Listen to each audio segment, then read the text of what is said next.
Hallo, welkom terug op mijn kanaal. Vandaag een ander soort video dan je van mij gewend bent, maar er is een hoop gebeurd en dat zou ik graag met jullie willen delen. Ik vind dat je naast de goede dingen ook de slechte dingen van een zeeaquarium moet kunnen vertellen, althans de wat minder leuke dingen. En dit was er dus weer eentje, iets wat enorm misging. Namelijk 1 dag voordat ik op vakantie ging, toen brak mijn aquarium, althans het glas. Zoals je ook kon zien in de thumbnail. Ik zat dus even rustig op de bank televisie te kijken.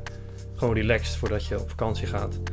En opeens zie ik en hoor ik water druppelen vanuit de afzuiging op de vloer in de woonkamer. Nou ja, daar kan je van schrikken. Ik schrok er ook van. Ik dacht dus in eerste instantie dat ik de osmosekraan niet had uitgezet. Maar toen ik er goed over nadacht, dacht ik van ja, dat gebeurt mij de laatste tijd niet meer. Verder viel de stroom uit, dus ook de televisie ging uit en het licht viel uit. Dus toen dacht ik van nou, dit gaat dus helemaal mis. Ik rende naar boven en tot mijn ontsteltenis zag ik een lichte waterval langs de trap naar beneden komen. Ik zag ook water uit het plafond komen op de eerste etage. En toen ik dus verder naar boven rende, zag ik dus dat er een breuk in het glas van mijn aquarium zat. Ja, daar kan je van schrikken.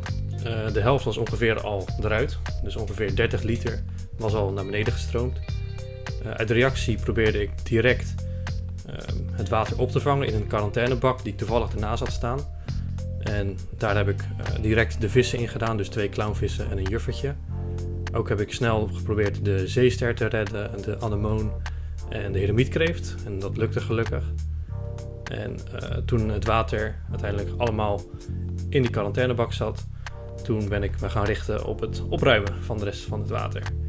De gehele zolder stond dus blank. En ik heb geprobeerd dat direct op te ruimen door een dwel te pakken en een handdoek. Nou, dat bleek dus al snel niet genoeg. Het water zat ook onder de vloer. Dus de vloer heb ik eruit gehaald. En er is een waterstofzuiger gehuurd om het water zoveel mogelijk op te ruimen. Ook kwam het water dus uit het plafond. En heel de trap was zeiknat. Dit was nog maar de helft van het aquarium, ongeveer dus 30 liter. Aan de ene kant was het fijn dat ik thuis was toen het gebeurde. Het is natuurlijk niet leuk dat zoiets gebeurt, maar als ik niet thuis was en al op vakantie was, dan was de schade denk ik aanzienlijk hoger. Dan had het water dus overal blijven liggen, waarschijnlijk.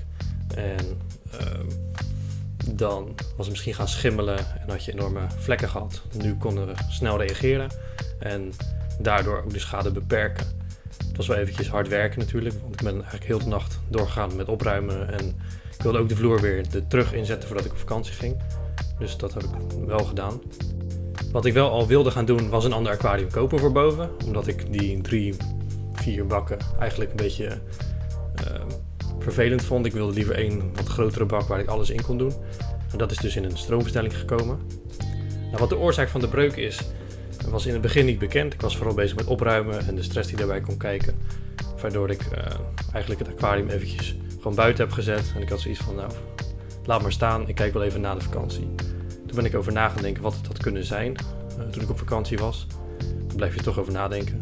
En toen ik terug was, toen heb ik het aquarium gepakt. Heb ik er naar gekeken. En toen zag ik dus dat de randen eigenlijk aan de onderkant kapot waren. Ze zaten onder een frame. En waren daardoor dus niet zichtbaar. Ik had het aquarium wel een week van tevoren omhoog gebracht.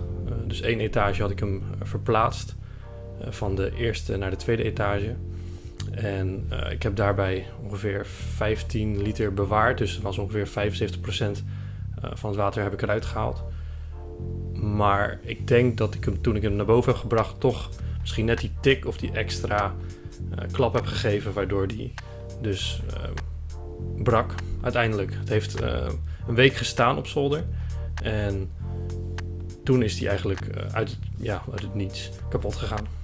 Toen ik het naar boven bracht, toen waren er nog geen signalen dat het aquarium misschien mankementen vertoonde. Er waren nog dus geen krassen, geen breuken, nog niks te zien. Ik moet er wel bij zeggen, het was geen nieuw aquarium. Ik heb het aquarium tweedehands gekocht op Marktplaats. En het aquarium heb ik zelf laten verzenden, want die mensen vonden dat niet erg om te doen. Na de eerste 6 maanden ging het ook wel goed met het aquarium. Er waren geen mankementen zichtbaar. Het heeft gewoon prima gewerkt en dat was eigenlijk geen probleem. Eigenlijk nadat ik het heb verplaatst, een week later is hij dus stuk gegaan. Voor mij is dit dus een les om geen aquarium meer te kopen met een onderrand, waarbij ik dus niet onder het glas kan kijken of er breukjes zitten. Of als ik het wel zou doen, dan zou ik in ieder geval willen kijken of er iets zit. Dus dat is voor mij iets wat ik meeneem voor de volgende keer. Ben je van plan om een nieuw zeeaquarium te kopen met een frame? Controleer dan goed van tevoren of er geen krasjes, breukjes of belletjes onder het frame zitten, zodat je niet voor onverwachte verrassingen komt te staan, zoals ik nu wel had. En dan kan je een hoop leed besparen. Voor nu bedankt voor het kijken. Liken, delen en abonneren wordt zeer gewaardeerd. Dankjewel.